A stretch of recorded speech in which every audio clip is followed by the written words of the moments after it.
चलिए, आज हम स्टार्ट करने जा रहे हैं नेक्स्ट यूनिट, ठीक है, जो कि है आपका climate change. Global climate change की प्रॉब्लम आ रही है आज, है ना। क्या है क्लाइमेट, क्या है क्लाइमेट चेंज, कैसे हो रहा है, ठीक है। तो उसके बाद फिर फर्दर आपके टॉपिक्स हैं जैसे कि ग्रीन हाउस इफ़ेक्ट हो गया, ग्लोबल वार्मिंग हो गया। तो इन सभी के बारे में हम आज डिस्कस करेंगे। तो फर्स्ट हमारा जो टॉपिक है दैट इज़ क्लाइमेट चेंज। मतलब आज की डेट में पता ही है कि कितना ज़्यादा क्लाइमेट में चेंजेस आ रहे हैं। क्लाइमेट टोटली आपका चेंज हो रहा है, ठीक है। अगर पास्ट ईयर्स के साथ थोड़ा रिलेट करके चले तो वैसा क्लाइमेट, वैसा वेदर आज की डेट में नहीं है, ठीक है। सो पहले हम बात करेंगे क्लाइमेट की। क्लाइमेट क्या है, what is climate? So climate is the average weather of an area. किसी भी एरिया की जो वेदर कंडीशंस हैं, जो एवरेज वेदर है, उसको हम क्या बोलते हैं? क्लाइमेट, ठीक है। तो average weather conditions, average weather weather बोल सकते हो किसी भी एरिया का, वो that is known as the climate. So general बात की जाए, जो वेदर कंडीशंस हैं, सीजनल वेरिएशंस हैं, ठीक है, उसमें बड़ी ज़्यादा एक्सट्रीम्स मतलब वेदर कंडीशंस हर एरिया की, हर रीजन की डिफरेंट है। पता ही है आपको। आपकी तरफ अगर आप जम्मू एंड कश्मीर से हैं फॉर एग्ज़ाम्पल, तो वहाँ की जो वेदर कंडीशंस हैं वो कुछ और होगी। अगर हम अपने एरिया की देखें, पंजाब की देखें, तो हमारी जो वेदर कंडीशंस है वो डिफरेंट है। इसी तरह से जनरल जो वेदर कंडीशंस हैं, सीजनल वेरिएशंस जो आती हैं हर एरिया में, हर रीजन्स में, वो डिफरेंट टाइम में डिफरेंट रहेगी। तो इसी तरह से जो कंडीशंस हैं, कोई भी कंडीशन जो किसी लंबे पीरियड से, लॉन्ग पीरियड से एवरेज रहे, एटलीस्ट अगर एग्जांपल लेके चलें 30 इयर्स, अगर मैं बोलूँ कि 30 ईयर्स से किसी भी एरिया की, किसी भी रीजन की जो मतलब कंडीशंस हैं वो एक जैसी है, एवरेज है, उसको हम बोलते हैं क्लाइमेट। तो that is known as climate. Clear. So next हम आगे फर्दर थोड़ा सा डिस्कस करेंगे कि जैसे मतलब कौन कौन से एविडेंसेस मतलब हमारे जो रिसर्चर्स हैं उन्होंने देखे हैं कि कौन कौन से एविडेंसेस आए हैं जिसके कारण कि हमारा जो क्लाइमेट है, ग्लोबल क्लाइमेट, पूरी धरती का जो क्लाइमेट है, वो आज की डेट में उसमें इतने ज़्यादा चेंजेस आ चुके हैं, ठीक है। तो थोड़ा सा उसके बारे में हम क्या कर लेते हैं, डिस्कस कर लेते हैं। तो फर्स्ट है हमारे पास एक inter governmental panel on climate change, IPCC, that is inter governmental panel for sorry on climate change, ठीक है। तो इन्होंने एक अपना मतलब आप बोल सकते हो रिसर्च पेपर बोल सकते हो, इन्होंने अपना रिसर्च पेपर क्या किया था, पब्लिश करवाया था, जिसमें इन्होंने बेस्ट एविडेंस दिए हैं जितने भी अबाउट जो पास्ट क्लाइमेट चेंजेस आए हैं उनके बारे में इन्होंने बड़े ज़्यादा मतलब अच्छे जो एविडेंसेस हैं वो बताए हैं कि किस रीज़न से जो क्लाइमेट में चेंज आया है, ग्रीन हाउस इफ़ेक्ट है, और जितने भी रिसेंट चेंजेस हुए हैं ग्लोबल टेम्परेचर्स में, that all are included and publish in this मतलब जो भी उनका पेपर रहा होगा रिसर्च पेपर, उसमें सारे पब्लिश हैं। तो ये ऑब्ज़र्व किया गया है कि जो अर्थ टेम्परेचर है, कि जो धरती का टेम्परेचर है वो बड़ी जल्दी से चेंज हुआ है। बहुत सारे पिछले टाइम्स के अगर देखा जाए, अगर पिछले टाइम से जियोलॉजिकल टाइम से कंपेयर किया जाए, तो जो टेम्परेचर है, अर्थ का टेम्परेचर है, उसमें बड़े ज़्यादा क्या आए हैं, चेंजेस आए हैं। ये भी एक्सपीरियंस किया गया है कि सेवरल जो ग्लेशियल हैं और इंटर ग्लेशियल पीरियड्स हैं उसमें भी काफ़ी ज़्यादा चेंजेस आ चुके हैं। तो ड्यूरिंग जो पास्ट 10 ईयर्स हैं उसमें जो करंट इंटरग्लेशियल पीरियड था उसका जो मीन टेम्परेचर है वो भी बड़ा ज़्यादा क्या हुआ है, फ्लक्चुएट हुआ है। वो फ्लक्चुएट हुआ है 0.5 से लेके 1 डिग्री सेल्सियस तक, उसमें क्या आ चुकी है, फ्लक्चुएशन आ चुकी है। तो इसी तरह से अगर बात की जाए कि रिलेटिवली जो स्टेबल क्लाइमेट है, मतलब बहुत हज़ार सालों से पहले, वो क्या है, मतलब जिससे हम एग्रीकल्चर करते हैं, मतलब एग्रीकल्चर के लिए जो स्टेबल है, ठीक है, पॉपुलेशन को इंक्रीज़ करने, मतलब पॉपुलेशन के लिए वो स्टेबल है। लेकिन अगर आज की डेट में अगर देखा जाए तो उसमें बहुत सारे चेंजेस आ गए हैं।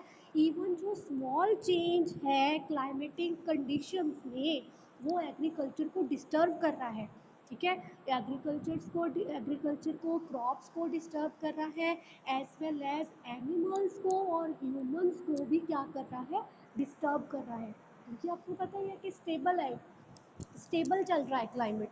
अब सडन चेंज आ गया कोई क्रॉप के लिए, वो सूटेबल नहीं है, ठीक है। फॉर एग्जांपल किसी भी क्रॉप के लिए 15 to 16 टेम्परेचर जो है उसके ग्रोथ पीरियड के लिए, उसके डेवलपमेंट के लिए मतलब आइडियल माना गया है। लेकिन एकदम से चेंज आ जाना, सडन चेंज आ जाना, तो उसकी ग्रोथ, उसके डेवलपमेंट वहीं पे क्या हो जाएगी, बड़ी ज़्यादा इफ़ेक्ट होगी।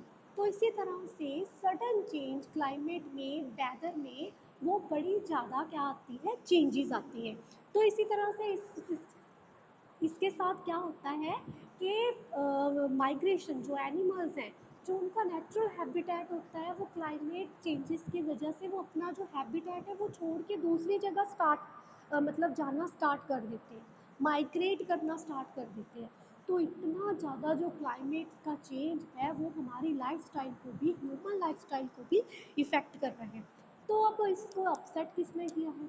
सबसे पहले तो बड़ा मेजर रोल तो लोगों का, हम लोगों का है, ह्यूमन बींग्स का है। एंथ्रोपोजेनिक एक्टिविटीज़, जो मैन मेड एक्टिविटीज़ हैं, किसका सबसे ज़्यादा रोल है? Anthropogenic activities, that is man made activities. अच्छा, मैन मेड एक्टिविटीज़ में कैसे चेंज कर दिया इन्वायरमेंट को, कैसे अपसेट कर दिया? बैलेंस ही सारा, मतलब जो हमारे इन्वायरमेंट के कंपोनेंट्स के बीच में बैलेंस था, वही सारा का सारा बिगाड़ के रख दिया, ठीक है। जिसके कारण आज की डेट में जो ग्लोबल वार्मिंग है, ग्रीन हाउस गैसेस है, वो इंक्रीज़ हो चुकी है हमारे एटमॉस्फेयर में, जिसके कारण जो ग्लोबल टेम्परेचर है वो राइज़ कर रहा है, डे बाय डे वो इंक्रीज़ हो रहा है। तो ये सारा कुछ मैन मेड एक्टिविटीज़ की वजह से ही है। ट्रीज़ है, कट करी जा रहे हैं उनको, उनकी जगह कोई नया ट्रीज़ ही नहीं लगा रहे।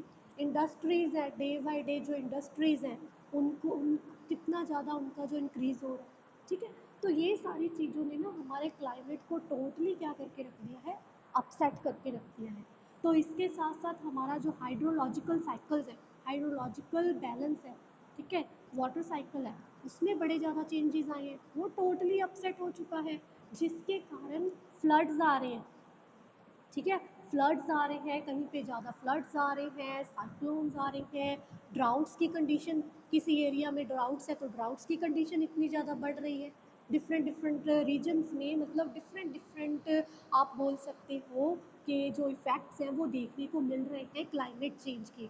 इसी तरह से जो सी लेवल है वो बड़ा ज़्यादा राइज़ कर रहा है किसी जगह, ठीक है, जिसके कारण जो एग्रीकल्चर की प्रोडक्टिविटी है, एग्रीकल्चर की प्रोडक्शन है, उसमें चेंजेस आ रहे हैं, फेमाइन्स आ रही हैं, डेथ हो रही है लोगों की, ठीक है, लाइफ स्टॉक की डेथ हो रही है, जो प्रॉपर स्टेबल क्लाइमेट ही नहीं मिल रहा है। तो उसकी वजह से ये सारे जो इफ़ेक्ट्स हैं वो हमारी लाइफ के ऊपर, एनिमल्स के ऊपर, एज वेल एज हमारी जो एग्रीकल्चर की क्रॉप्स हैं उनके ऊपर आपको देखने को मिलेंगे, ठीक है। तो ये भी हमें पता है कि जो ग्लोबल चेंज आया है टेम्परेचर में, वो ऑलवेज सेम नहीं रहता है, ठीक है, वो सेम नहीं रहता है, यूनिफॉर्म नहीं रहता है। हर रीजन में, हर मतलब एरिया में वो फ्लक्चुएट करता है और वेरी करता है।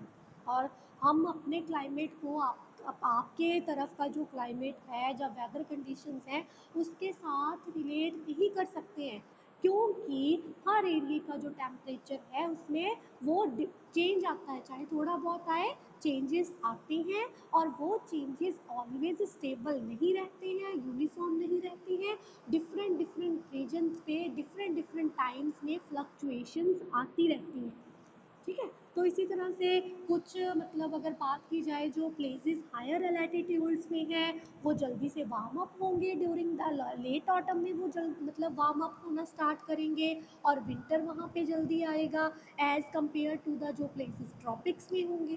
ठीक है, तो इस तरह से हम हर रीजन के क्लाइमेट को दूसरे रीजन के क्लाइमेट के साथ रिलेट नहीं कर सकते हैं। इसी तरह से जो वार्मिंग है पोल्स के ऊपर, ठीक है, जो हमारे पोल्स एरियाज हैं वहाँ पे जो वार्मिंग का लेवल है वो क्या है, समटाइम्स क्या हो जाता है, रिड्यूस हो जाता है, उसमें एक बड़ी ज़्यादा रिडक्शन आ जाती है। ठीक है, तो ये क्या है सारी मतलब क्लाइमेट चेंजेस क्या है डिफरेंट रीजन्स पे डिफरेंट होगी, जिसके कारण क्या है सारा पैटर्न ग्लोब पे जो सारा पैटर्न है, चाहे वो विंड्स का पैटर्न है, चाहे वो ओशन करंट्स का पैटर्न है, वो क्या टोटली क्या हो जाता है, चेंज हो जाता है।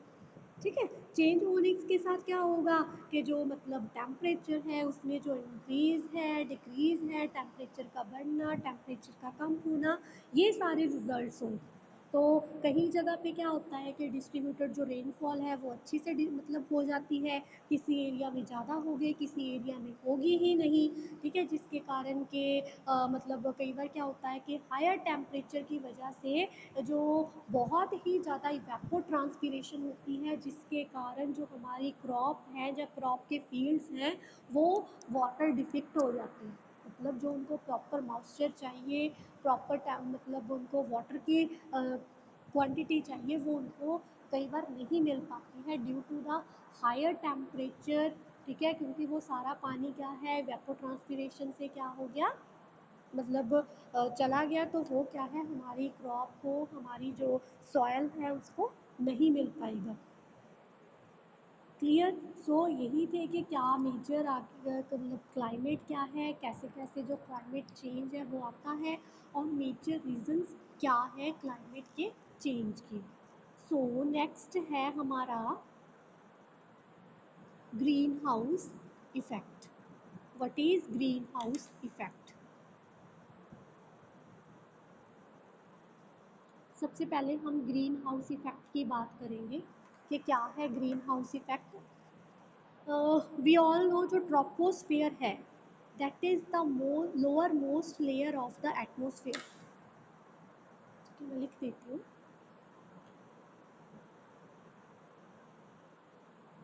ट्रोपोस्फियर, ठीक है, that is lowermost layer of atmosphere, मतलब सबसे नीचे वाली लेयर है जो ट्रोपोस्फियर है। इसका काम क्या है, ये करती क्या है, ये हीट को ट्रैप करती है। ठीक है, नेचुरल प्रोसेस के जरिए हीट को ट्रैप करेगी।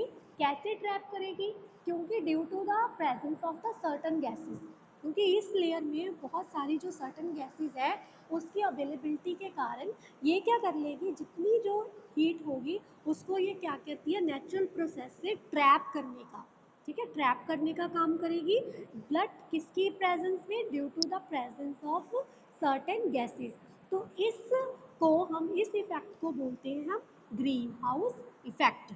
जो हमारी ट्रोपोस्फियर है, लोअर मोस्ट लेयर है, जो presence of the certain gases की प्रेजेंस में जो हीट है उसको ट्रैप करने का काम करती है, उस लेयर को हम उस इफेक्ट को हम बोलते हैं ग्रीन हाउस इफेक्ट। और ये जो इफेक्ट है ये बड़ा ज़्यादा सिमिलर होता है टू द वार्मिंग इफेक्ट। जैसे आप कभी यहाँ पे हमने कोई क्रॉप लगाई है, कोई वेजिटेबल क्रॉप लगाई है, कोई भी हॉर्टिकल्चर की क्रॉप लगाई है, तो वहाँ पे हम ग्रीन हाउस बना देते हैं।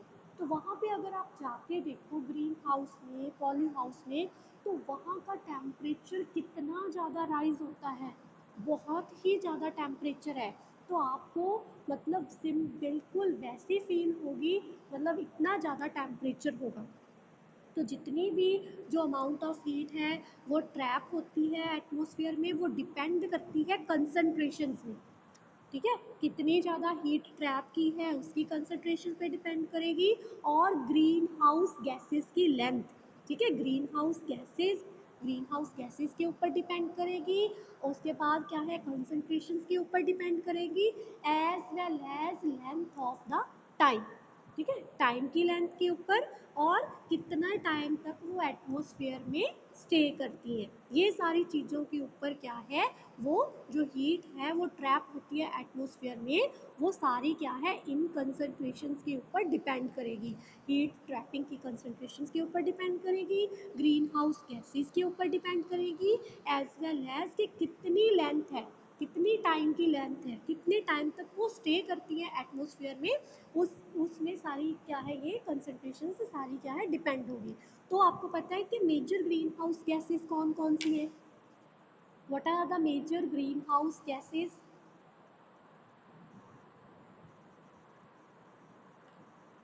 मेजर ग्रीन हाउस गैसेस कौन कौन सी है major greenhouse gases? Anybody know about it?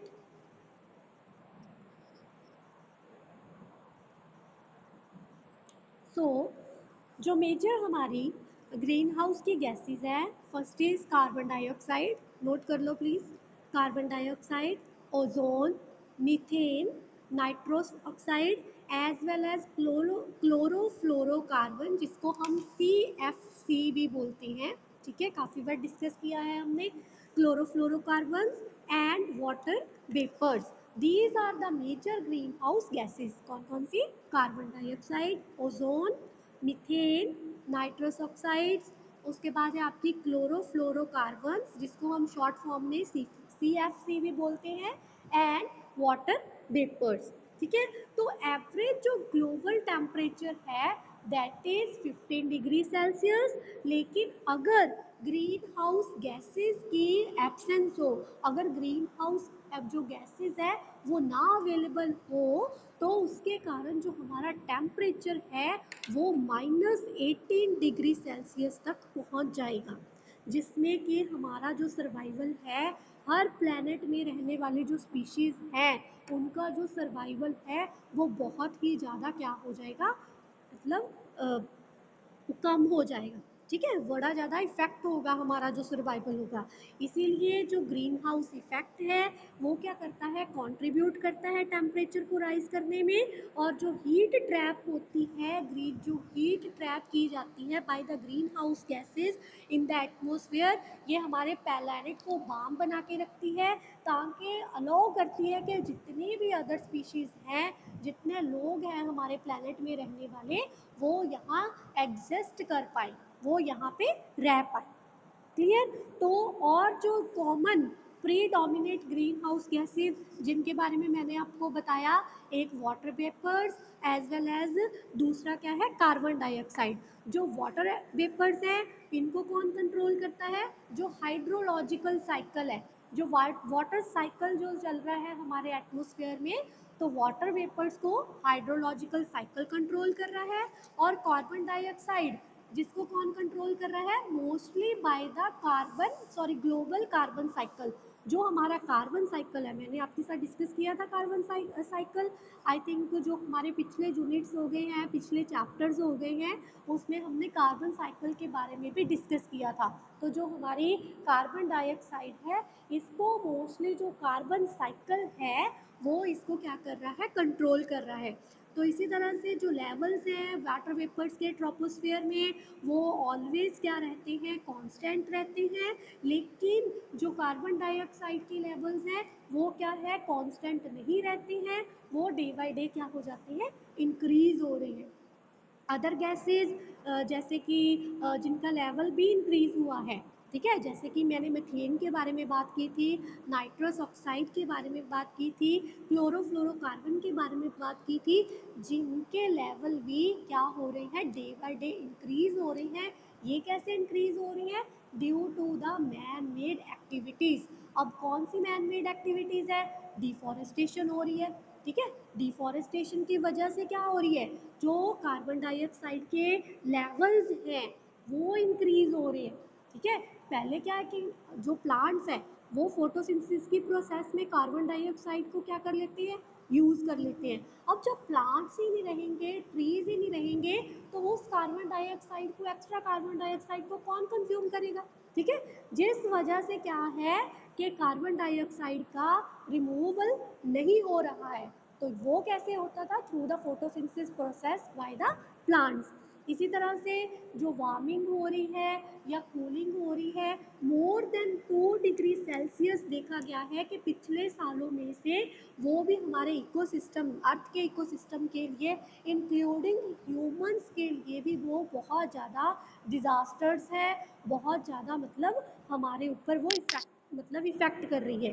क्योंकि इसमें क्या होता है कि बहुत जल्दी से जो हमारी कुछ स्पीशीज़ हैं उनकी जो कंडीशंस है ना, वो मतलब प्रॉपरली उस टेम्परेचर को अडॉप्ट नहीं कर पाती हैं। ठीक है, जो अल्टर हो रही है हमारी जो कंडीशंस हैं, क्लाइमेटिक कंडीशंस हैं, वेदर कंडीशंस हैं, उसमें जो चेंजेस आ रहे हैं, तो हमारे जो मतलब कुछ स्पीशीज़ ऐसी हैं हमारे इकोसिस्टम में जो प्रॉपरली उसको अडॉप्ट ही नहीं कर पा रही है। अब जब अडॉप्ट ही नहीं कर पा रही है तो फिर क्या होगा, वो तो मूव करना स्टार्ट कर देगी, माइग्रेट करना स्टार्ट कर देगी। ठीक है, तो एक इकोसिस्टम में वो दूसरे इकोसिस्टम में माइग्रेट करना स्टार्ट कर देगी। तो इस तरह से बहुत सारे एरियाज इस वजह से आज की डेट में इनहैबिटेबल हैं, मतलब वो हैबिटेट लेस हो चुके हैं। वहाँ पे कोई भी स्पीशीज़, किसी भी तरह की बायोडिवर्सिटी एग्जिस्ट ही नहीं कर रही है। रीज़न क्या है? चेंजेस। चेंजेस किस में? क्लाइमेट में चेंजेस। मतलब इतना ज़्यादा क्लाइमेट का इफ़ेक्ट पड़ रहा है। अब देखो किसी जगह पे ड्राउट्स बड़े ज़्यादा हैं, किसी जगह पे फ्लड्स बड़े ज़्यादा है, किसी जगह पे जो सी लेवल है वो बड़ी मतलब जल्दी से क्या हो रहा है, राइज हो रहा है, अप हो रहा है। तो reason behind it climate change. ठीक है, क्लाइमेट चेंज है इसके पीछे रीज़न, वो भी कुछ हमारी जो एंथ्रोपोजेनिक मैन मेड एक्टिविटीज़ की वजह से बहुत ज़्यादा डिस्टर्बेंस हुई है हमारे क्लाइमेट में। उसके बाद ये बड़ा ज़्यादा मतलब जो भी ये जो चेंजेस आ रहे हैं आज की डेट में क्लाइमेट में, बहुत ही ज़्यादा क्या है ये मतलब वरीज क्रिएट कर रहे हैं। जो इन्वायरमेंटल साइंटिस्ट हैं वो इस फिनोमिना को बड़ा ज़्यादा मतलब वरी वाला काम मान रहे हैं कि बहुत ही ज़्यादा वरीड सिचुएशन है जो कि क्रिएट हो रही है। लेकिन क्रिएट किस वजह से हो रही है? एंथ्रोपोजेनिक एक्टिविटीज़ की वजह से। जो मैन मेड एक्टिविटीज़ है लाइक डिफॉरेस्टेशन हो रही है, इस वजह से जो ये कंसंट्रेशन इंक्रीज हो रही है ग्रीन हाउसेस गैसेस की एयर में, जो क्या कर रही हैं, इंफ्रारेड जो लाइट कंटेन कर रही हैं उनको ऑब्जर्व कर रही हैं, कंटेनिंग हीट को ऑब्जर्व कर रही हैं। ये बड़ी ज़्यादा क्या है, हार्मफुल है हमारे लिए। ठीक है, तो इस फिनोमिना को हम बोलते हैं enhanced green house effect. Enhanced green house effect किसको बोलते हैं? एनहांस्ड ग्रीन हाउस इफेक्ट, जिस वजह से कि हमारी जो एंथ्रोपोजेनिक एक्टिविटीज़ है, जो मैन मेड एक्टिविटीज़ है, इस वजह से क्या हो रहा है, डिफॉरेस्टेशन फॉर एग्जांपल, इस वजह से जो ग्रीन हाउस गैसेस की कंसंट्रेशन है वो एयर में इंक्रीज हो रही है। जो वो एयर में इंक्रीज हो रही है, वो जो इंफ्रारेड लाइट है, मतलब जो कि हीट कंटेन कर रही है, उसको वो क्या कर रही है, ऑब्जर्व कर रही है। तो ऑब्वियस है कि जब वो उसको ऑब्जर्व कर रही है तो इसके कारण री रेडिएशन होगी, जिसके कारण जो थर्मल टेम्परेचर होगा, है ना, वो बहुत ही ज़्यादा, जो सरफेस टेम्परेचर होगा वो बहुत ज़्यादा इंक्रीज हो जाएगा। तो इंक्रीज होने के जो फिनोमिना है उसको हम बोलते हैं एनहांस्ड ग्रीन हाउस इफेक्ट। ठीक है, तो ये मतलब बहुत ही ज़्यादा जो ग्रीन हाउस गैसेस हैं हमारे ट्रोपोस्फेयर में प्रेजेंट है, इसका जो रिज़ल्ट है इसके कारण ही मतलब टेम्परेचर, जो एयर का टेम्परेचर है और अर्थ का टेम्परेचर है वो क्या हो रहा है, मतलब उसमें फ्लक्चुएशंस आ रही हैं, उसमें चेंजेस आ रही हैं, वो बड़ी जल्दी से इंक्रीज हो रहा है। क्लियर? तो यही था आज का आपका topic. This is all about the climate में चेंज किस वजह से आ रहा है, ग्रीन हाउस इफेक्ट क्या है, what is greenhouse effect and as well as global warming. तो कल वाले लेक्चर में हम डिस्कस करेंगे अबाउट द डिफरेंट जो ग्रीन हाउस गैसेस हैं उनके बारे में और क्या उनका इम्पैक्ट है एनहांस करने में। ग्रीन हाउस इफेक्ट अगर मतलब इन्हांस हो रहा है तो उसके क्या इफ़ेक्ट्स हैं हमारे एग्रीकल्चर के ऊपर, ह्यूमन हेल्थ के ऊपर। So we will discuss tomorrow. This is all about today's